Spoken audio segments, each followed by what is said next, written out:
Alors, cela étant dit, il y a d'autres types de préfixes au-delà des verbes qui vous donnent des adjectifs qu'on va appeler les préfixes adjectivaux. Voilà, les préfixes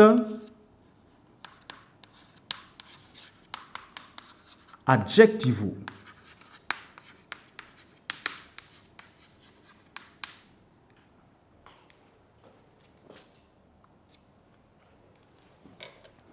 Et dans les préfixes adjectivaux, vous allez voir, nous allons prendre un premier préfixe tel que le préfixe in, c'est-à-dire in ou im.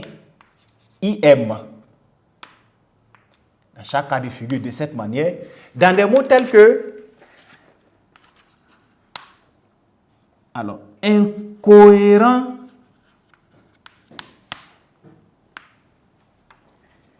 et impossible. Vous vous rendrez compte que l'emploi de in, et de im est fonction simplement, voilà, d'une règle de grammaire qui dit que, voilà, incohérent, C n'a pas de problème, in peut le suivre. Mais devant P, B, M, vous savez que N lui-même devient M. Voilà pourquoi in de impossible devient im possible. Pardon, im dans le mot impossible. Impossible, voilà, incohérent. On va prendre impoli, n'est-ce pas? Impoli, voilà. Impatient ou intraçable, etc. Impatient.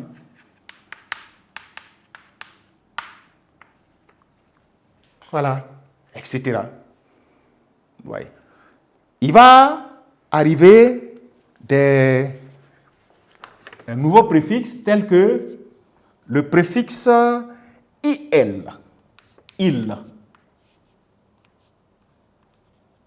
Dans des mots tels que illisible,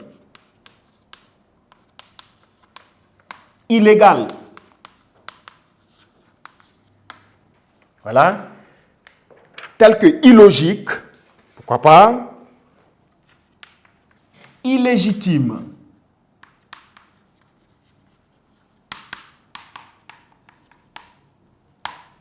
Voilà. Illégitime, n'est-ce pas? Et vous vous rendrez compte que, tiens, les préfixes là ne modifient pas pour autant toujours des bases adjectivales auxquelles on les a associées. Si vous prenez cohérent, possible, poli, patient, légal, lisible, légitime, vous avez affaire à des adjectifs qualificatifs à la base. En leur ajoutant des préfixes, on trouve d'autres types de mots. Leurs sens sont parfois différents, mais leur classe grammaticale, vous voyez, il n'y a pas très grand impact dessus en termes de modification ou de changement en tant que tel. À la suite duquel préfixe, nous allons avoir un autre tel que ir. Dans des exemples tels que irrégulier.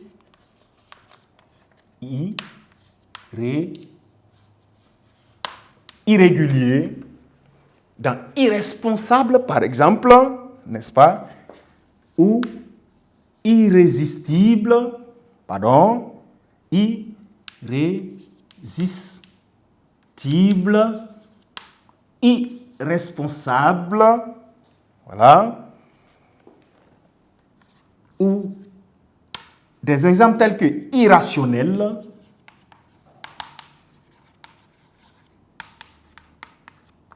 etc. Ça vous permet de vous rendre compte que toujours sur des bases d'adjectifs qualificatifs, nous obtenons avec la préfixation, n'est-ce pas, d'autres nouvelles bases d'adjectifs qualificatifs. Voilà pourquoi d'autres ils la remarquent parfois que, tiens, la plupart du temps, parfois les préfixes ne modifient pas la classe grammaticale d'un mot, n'est-ce pas? C'est-à-dire c'est un nom, la plupart du temps, la préfixation ne permet pas de le dénaturer en tant que tel comme ça. Et pour poursuivre, vous allez avoir un préfixe tel que A. A lui-même, il constitue un préfixe parfois. A, je vais l'écrire ainsi sans commencer par une lettre majuscule pour que vous puissiez comprendre que c'est le A privatif. On l'appelle parfois A privatif. Dans des exemples tels que anormal, normal, anormal. Typique, atypique. N'est-ce pas? Un exemple tel que asymétrique. Vous entendez cet exemple-là beaucoup, n'est-ce pas? À travers la situation d'insécurité, voilà, un peu partout là, on vous dit une guerre asymétrique. C'est-à-dire une guerre dont les proportions manquent, n'est-ce pas, en termes de juste équilibre des moyens que chacun utilise pour affronter l'autre. Asymétrique. En mathématiques également, vous voyez ce terme asymétrique là, n'est-ce pas? L'asymétrie. Et nous allons avoir un autre préfixe particulier, vous voyez? Mais, attention, il est revenu. Ça me permet de vous ramener aux préfixes verbaux. Vous voyez, nous avons le même mais. Voilà. Nous avons le même mais. Et ici, cette fois, dans un exemple tel que mécontent. On dit mécontent. Mécontent. N'est-ce pas? Ou méconnu. Vous voyez? Nous avons là affaire à des adjectifs qualificatifs au profit ou par l'intermédiaire ou au moyen du même préfixe méconnu qui n'est pas connu, mécontent qui n'est pas content, n'est-ce pas?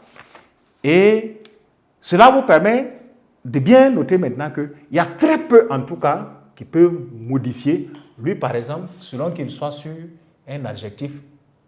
Certes, ça reste toujours un adjectif, mais il se retrouve dans les préfixes verbaux pour vous donner mécontenter, méprendre, méconnaître, etc.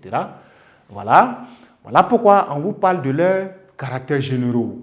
Voilà. Ceux qui sont fréquents, ce qui est fréquemment vu ou les usages fréquemment faits à travers ces préfixes-là. On va tirer une remarque en ce moment que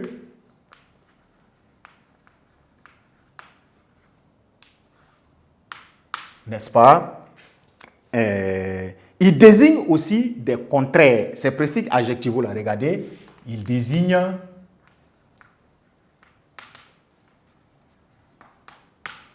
aussi des contraires. Parce que, vous vous rendez compte, ce qui n'est pas cohérent est incohérent. Ce qui n'est pas possible est impossible. Ce qui n'est pas normal, c'est ça qui est anormal. Et qui n'est pas content est mécontent. Si vous n'êtes pas connu dans un endroit, on dira que vous êtes méconnu. Ou quand quelque chose n'est pas connu de vous, on va dire que c'est quelque chose de méconnu, etc. Voilà pourquoi on tire la remarque. Tiens, il désigne aussi des contraires et on les appelle aussi, c'est des préfixes privatifs. Regardez. Impoli est privé de politesse. Quelqu'un qui n'est pas patient est privé de patience. Il est pressé, n'est-ce pas? Ce qui n'est pas normal, ce qui est anormal est privé de la normalité, de ce qui est normal, n'est-ce pas? Bien, donc, on dit des préfixes privatifs. Donc, ils désignent aussi des contraires et sont dits des préfixes et sont dits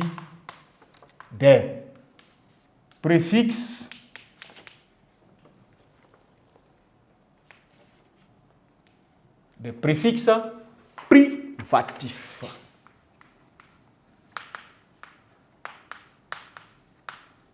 Voilà. À la suite de cette remarque, en 3, voilà les préfixes nominaux. En 3, les préfixes nominaux.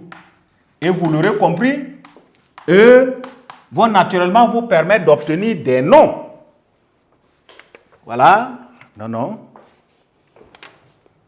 On va harmoniser les couleurs. 1 et 2 étant en rouge. Je vais mettre, n'est-ce pas,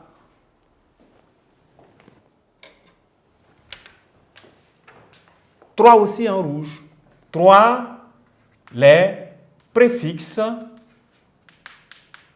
on va dire nominaux. Voilà, préfixes nominaux. Et ces préfixes nominaux-là, prenez des mots, des préfixes tels que rétro. D'accord? Rétro, comme para et pour. Nous allons, dans chaque cas, quand vous prenez rétro avec un mot tel que rétroprojecteur, un rétroprojecteur, un rétroviseur, voilà, pardon, rétro, il faut faire attention à l'accent, rétroviseur, un rétroviseur, n'est-ce pas, ou un rétropédalage, voilà, par exemple, un rétropédalage, etc. Un rétropédalage. Des noms tels que parachutage, mais une parachute même, peut se dire parachute, ou si vous voulez, vous pouvez avoir encore parapluie, n'est-ce pas? C'est-à-dire qui bat, qui fait obstacle à la pluie, un objet comme ça, parachute, parapluie, parachutage. Également des noms tels que un pourparler. Nous allons rentrer dans des pourparlers tout à l'heure. Pourparler avec ER à la fin, n'est-ce pas? Pourparler. Maintenant, c'est que pourparler a une particularité en français, il est toujours pluriel. Des pourparlers, on ne dit pas, bon, un seul pourparler. Il y a des mots comme ça, hein, voilà, qui n'aiment pas se faire employer au singulier. Donc, on va dire des pourparlers toujours pluriel, n'est-ce pas? Vous allez avoir pourpoint, n'est-ce pas? Pourpoint, ou bien un pourboire. Le pourboire est, voilà, une somme, d'accord, qu'on donne pour remercier quelqu'un pour avoir fait un service comme ça. Parfois, c'est dans le sens officiel ou dans le sens non officiel, on parle d'un élément de corruption, etc. Un pourboire, n'est-ce pas? Vous voyez? Et au profit, au moyen de ces préfixes-là, on peut les obtenir